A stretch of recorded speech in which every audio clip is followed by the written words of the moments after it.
देखो यार, अगर तुम लोग सीएम पंक के फैन हो तो ये वीडियो तुम्हारे लिए होने वाली है, क्योंकि गाइज बहुत ही जल्द एईडब्ल्यू के अंदर सीएम पंक डब्ल्यूडब्ल्यूई के उनके एक आइकॉनिक थीम म्यूजिक को लाने वाले गए।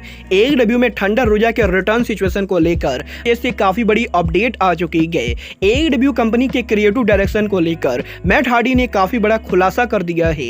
एईडब्ल्यू में एलीट के रिसाइन करने से पहले सीएम पंक एलीट के लिए बड़ी प्रॉब्लम बनने वाले थे।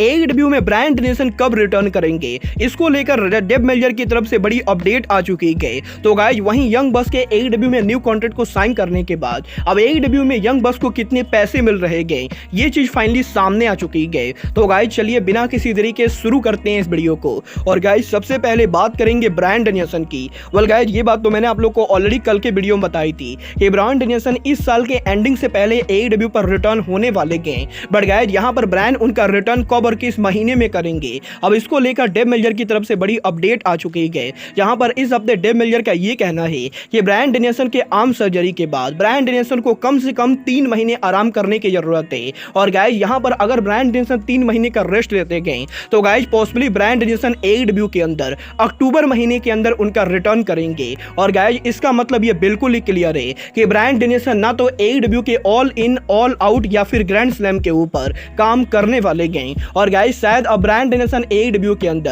हमें सीधे एईडब्ल्यू के फुल गियर पेपर-व्यू के राइवलरी में देखने को मिलेंगे।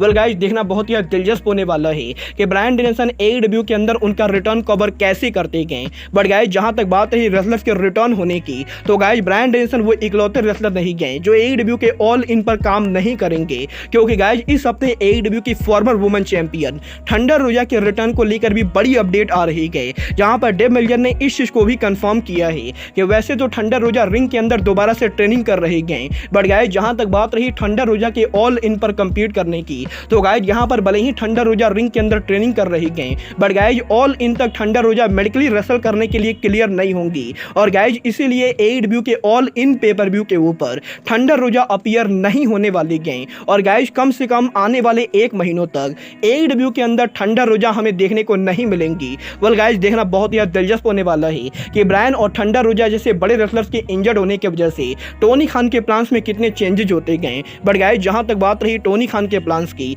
तो गाइस यहीं इस हफ्ते अब एईडब्ल्यू सुपरस्टार मैट हार्डी के लेटेस्ट इंटरव्यू के अंदर टोनी खान ने एईडब्ल्यू के क्रिएटिव प्रोसेस को लेकर बात की गई। जहां पर टोनी खान का यह कहना है कि जब 2020 में टोनी खान की कंपनी पर मैट हार्डी ने डेब्यू किया था, तो गाइस उस समय जिस तरीके से एईडब्ल्यू की क्रिएटिव टीम काम करती थी, उसके मुकाबले इस समय एईडब्ल्यू की क्रिएटिव टीम काफी डिफरेंट तरीके से काम करती गई। और गाइस यहां पर 2020 के अंदर जब मैट हार्डी ने उनका डेब्यू किया था, तो गाइस उस समय टोनी खान एईडब्ल्यू के बैक स्टेज पर सिंगल बॉस थे, जो एईडब्ल्यू के बैक स्टेज पर हर चीजों को मैनेज करते थे।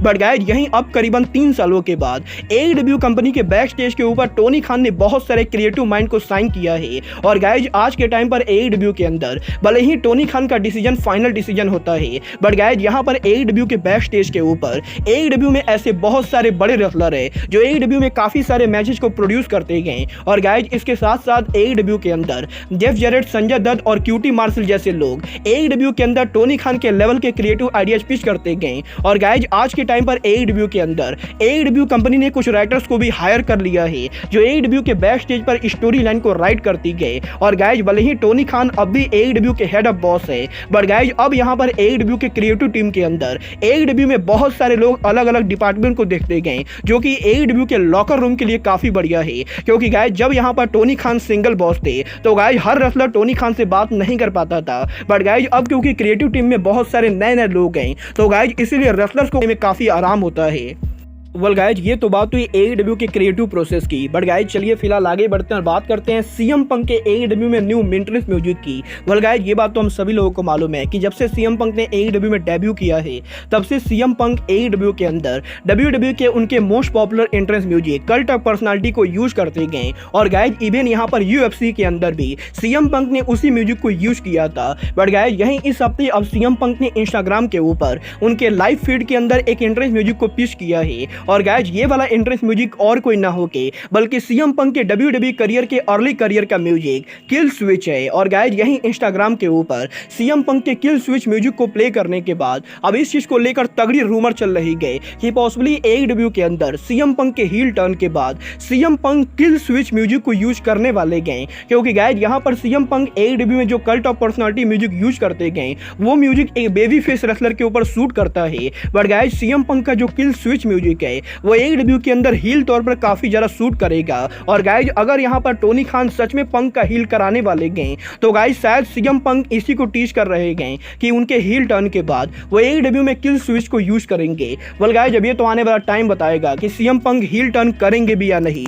बट गाइज जहां तक बात रही पंक की तो गाइज ये बात तो हम सभी लोगों को मालूम है कि AEW के अंदर पंक के रिटर्न होने के बाद एलीट और सीएम पंक लगातार दूसरे सोच पर काम कर रहे गए। बट गाइज यहीं अभी हफ्ते एलीट के न्यू कॉन्ट्रैक्ट को साइन करने के बाद इस कॉन्ट्रैक्ट नेगोशिएशन के अंदर सीएम पंक के इन्वॉल्वमेंट को लेकर एक बहुत ही इंटरेस्टिंग रिपोर्ट सामने आ रही है। वेल गाइज इस हफ्ते फाइटफुल सेलेक्ट का ये कहना है कि एलीट AEW कंपनी के अंदर काफी पहले साइन कर चुकी होती। बट गाइज ऑल आउट पे पर व्यू पर एलीट और सीएम पंक के बीच में जो भी हुआ था उसके बाद एलीट इस चीज को लेकर 100% श्योर नहीं थी कि सीएम पंक के रिटर्न होने के बाद एलीट AEW कंपनी के अंदर काम करेगी भी या नहीं। और गाइज इसीलिए जब टोनी खान ने ये अनाउंस किया कि टोनी खान सीएम पंक को वापस ला रहे गए तो गाइज एक टाइम के ऊपर एलीट ने ये सोच लिया था कि वो AEW कंपनी को लीव करेंगे। बट गाइज यहां पर जैसे ही टोनी खान ने ये क्लियर किया कि टोनी खान सीएम पंक को अलग शो पर रखेंगे और एलीट को अलग शो पर रखेंगे तो गाइज यहां पर एलीट ने अपने माइंड को चेंज किया। और गाइज यहां पर बेसिकली फाइटफुल का ये कहना है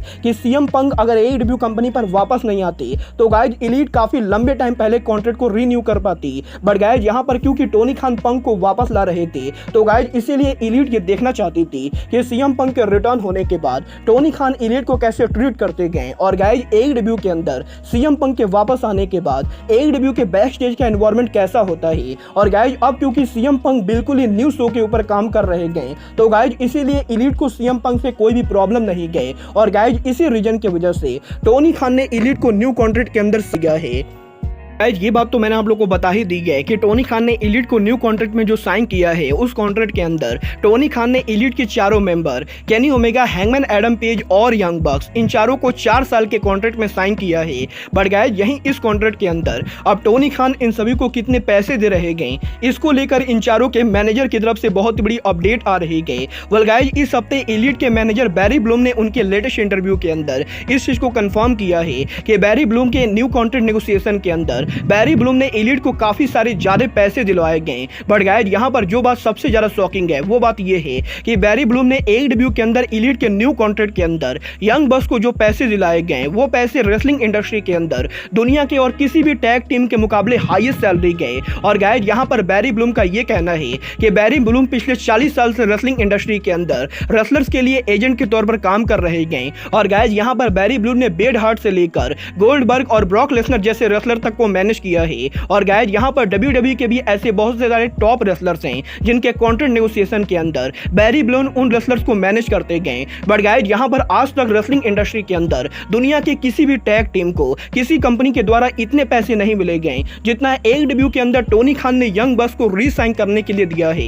और गाइज यहां पर बैरी ब्लूम का ये कहना है कि क्योंकि यहां पर कॉन्ट्रैक्ट के अंदर टोनी खान कितने पैसे दे रहे गए ये चीजें सोशल मीडिया पर बताना इलीगल है। बट गाइज यहां पर बैरी ब्लूम ये कंफर्म कर सकते गए कि रेसलिंग इंडस्ट्री के अंदर आज तक पिछले 50 साल के अंदर किसी भी टैग टीम को इतने पैसे नहीं मिले होंगे जितना टोनी खान यंग बक्स को दे रहे गए। और गाइज यंग बक्स के न्यू कॉन्ट्रैक्ट के अंदर यंग बक्स आज के टाइम पर दुनिया के और किसी भी टैग टीम के मुकाबले सबसे ज्यादा पैसे ले रहे गए। वेल गाइज जिस तरीके ने बैरी ब्लूम को इन बातों को सामने रखा है उन चीजों को देखकर मैं एक चीज तो 100% क्लियर हूं कि टोनी खान कम से कम यंग बक्स के दोनों मेंबर्स को 3 मिलियन से ज्यादा की सैलरी दे रहे गए। और गाइज डेफिनेटली यहां पर जिस तरीके से AEW के अंदर यंग बक्स ने कंपनी को स्टार्ट करने में मदद की थी ये दोनों मेंबर 3-3 मिलियन की सैलरी भी डिजर्व करते गए। वेल गाइज अब ये तो आने वाला टाइम ही बताएगा कि यंग बक्स की ये सैलरी एक्चुअल में कितनी होगी। बट गाइज फिलहाल के लिए आज के इस वीडियो में बस इतना ही।